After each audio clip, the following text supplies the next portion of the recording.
ये कहानी है देवपुर नाम के एक गांव की। यहाँ के लोग नेक दिल और मेहनती थे। इसी गांव में रहता था लक्ष्मण नाम का एक गरीब किसान।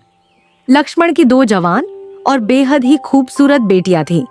लक्ष्मण उनसे बहुत प्यार करता था और उनके लिए दिन रात मेहनत करता था, मगर किस्मत उसका साथ नहीं दे रही थी। पापा, आज आप इतने दुखी क्यों लग रहे हैं? कुछ नहीं बिटिया, फसल तो आ ही गई थी, पर बारिश ने साथ छोड़ा। अब डर इसी का है कि सब सुख न जाए। चंदन सेठ का कर्जा भी ऊपर चढ़ता जा रहा है। जो भी होगा उसका हम साथ में हल निकाल लेंगे, आप चिंता मत कीजिए। कैसे चिंता ना करूं? हमारा सारा जीवन इसी के सहारे है। मैं सोच रहा था इस साल कर्ज चुकाकर सब ठीक कर दूंगा, पर किस्मत ने साथ नहीं दिया। लक्ष्मण को जिस बात का डर था वही होता है। बारिश ना होने के कारण सारी फसल बर्बाद हो जाती है। दीदी, चावल बिल्कुल खत्म हो रहे हैं। ऊपर से पापा की तबीयत भी बिगड़ती जा रही है। हमें कुछ करना होगा। तू सही बोल रही है, हमें जल्दी से कुछ करना पड़ेगा।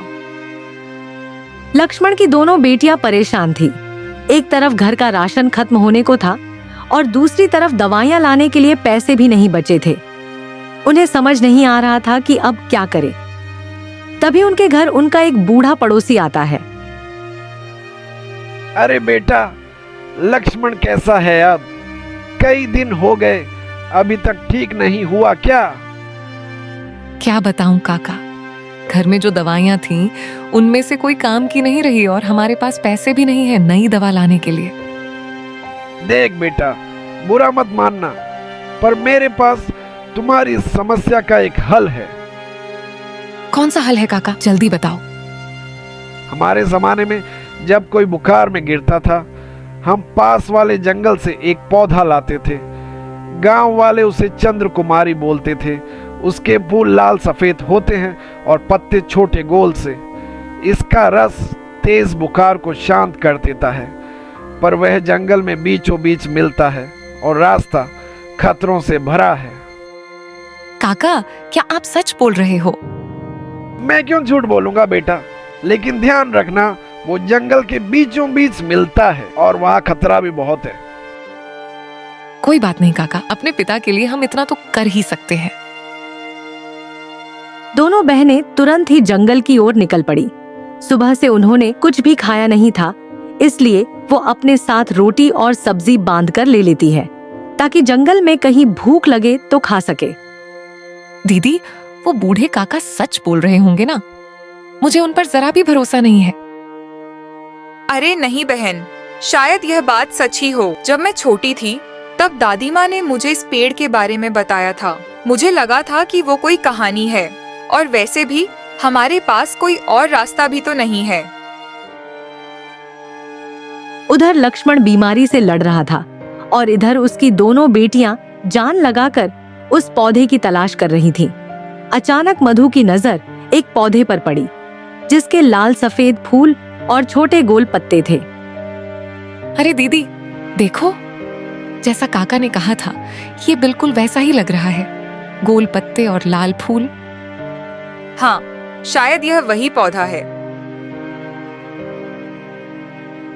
पौधा मिलते ही दोनों बहनें तेजी से घर की ओर लौटने लगीं, लेकिन रास्ते में अचानक उन्हें किसी के रोने की आवाज सुनाई दी। वे आवाज का पीछा करते हुए नदी किनारे पहुंची। देखो, वहाँ वो एक बूढ़ी औरत बैठी है, शायद वही रो रही है। दोनों बहनें उस बूढ़ी औरत के पास पहुंची। दादी, क्या हुआ? आप क्यों रो रही हो? बेटा, मुझे बहुत भूख लगी है। कई दिन हो गए कुछ खाए बिना। भूख के कारण आंसू रुक ही नहीं रहे। मगर आप यहाँ इस सुनसान जंगल में, और वो भी अकेली, क्या कर रही हो? बेटा, यही जंगल मेरा घर है। कुछ साल पहले मेरी बहू ने मुझे घर से निकाल दिया था, तब से मैं यहीं रह रही हूँ। ये तो बहुत बुरा हुआ आपके साथ। दादी, माफ कीजिए, हम आपकी ज्यादा कुछ मदद नहीं कर सकते, लेकिन हमारे पास जो थोड़ा बहुत खाना है वो आप ले लीजिए। दोनों बहनों ने अपनी थैली से रोटी और सब्जी निकालकर उस बूढ़ी औरत को दे दी। खाना खाने के बाद उसके चेहरे पर संतोष और खुशी लौट आई। बेटियों, तुमने मुझे खाना देकर बहुत बड़ा एहसान किया है। बोलो, तुम्हें बदले में क्या चाहिए? अरे नहीं दादी, हमें कुछ नहीं चाहिए। आपका पेट भर गया, यही हमारे लिए खुशी है। रुको बेटियों, मैं तुम्हें खाली हाथ नहीं जाने दूंगी। मेरे पास कुछ जादुई जामुन के पौधे हैं। ये कोई साधारण पौधे नहीं हैं। मैं चाहती हूँ कि तुम इन्हें अपने खेत या आंगन में लगाओ। ये लो बेटा, याद रखना, ये कोई साधारण पौधे नहीं हैं। इन्हें अपने खेत में लगाना, रोज पानी देना और इनका ख्याल रखना। ये पौधे तुम्हें कभी किसी चीज की कमी नहीं होने देंगे। उस बुढ़िया ने दोनों बहनों को कुछ छोटे छोटे जामुन के पौधे दिए। दोनों को उस बुढ़िया की बातों पर भरोसा नहीं था। उन्हें लगा खाना देने की वजह से वह कोई मीठी बात बना रही है। दोनों बहनें घर आती हैं। जो चंद्रकुमारी पेड़ वो लाई थी, उसके पत्ते पीसकर दवाई बनाई जाती है और वह लक्ष्मण को खिलाती है। कुछ देर बाद बुढ़िया ने जो पेड़ दिए थे, उन्हें ले जाकर वे दोनों खेत में लगा देती हैं। दीदी, उस बुढ़िया की बातें याद करके हंसी आ रही है। क्यों? वो कह रही थी कि ये पेड़ जादुई हैं, मगर अभी तक तो कोई जादू दिखा ही नहीं। छोड़ उधर की बात, हम इन्हें यहाँ लगा देते हैं। पेड़ लगाने के बाद दोनों घर चली आती हैं। घर पर लक्ष्मण की तबीयत पहले से थोड़ी ठीक लग रही थी। लगता है दादाजी की बात सच है, ये दवा काम कर रही है। हाँ, शायद पापा अब जल्द ठीक हो जाएंगे। आज हमने बहुत मेहनत की है। मैं तो सोने जा रही हूँ। और मैं भी। अगले दिन सुबह दोनों उठकर खेत गईं, जहां उन्होंने पेड़ लगाए थे, और देखने पर दोनों चौंक उठी। बुढ़िया ने जो कहा था वह सच निकला। रातों रात छोटे पौधे बड़े हो चुके थे और उन पर ढेरों जामुन लटके हुए थे। शायद बुढ़िया की बात सच निकली। ये पेड़ सच में जादुई हैं। मुझे अभी भी भरोसा नहीं हो रहा। जब भी वे जामुन तोड़ती, उसी स्थान पर तुरंत फिर से नए जामुन उगाते थे, जैसे पेड़ कभी खाली न होते हों। यह जादू उनकी आंखों के सामने हो रहा था। दीदी, हम इतने जामुन खा भी पाएंगे? नहीं, इतने तो हम नहीं खा सकते। क्यों ना हम इन्हें बेचकर कुछ पैसे जुटा लें? पापा के लिए दवाइयाँ भी ले आ सकेंगे। दोनों जामुन लेकर बाजार जाती हैं। जामुन ले लो, जामुन, ताजे ताजे जामुन। जामुन ले लो, जामुन, ताजे ताजे जामुन। जामुन ले लो, जामुन, ताजे ताजे जामुन। कैसे दिए जामुन? 20 रुपए किलो काका। सिर्फ 20 रुपए में 1 किलो? क्या बात है भाई, कुछ गड़बड़ तो नहीं है ना? अरे ऐसी कोई बात नहीं है काका। आज हमारा पहला दिन है ना, इसलिए हम इतना कम दाम में बेच रहे हैं।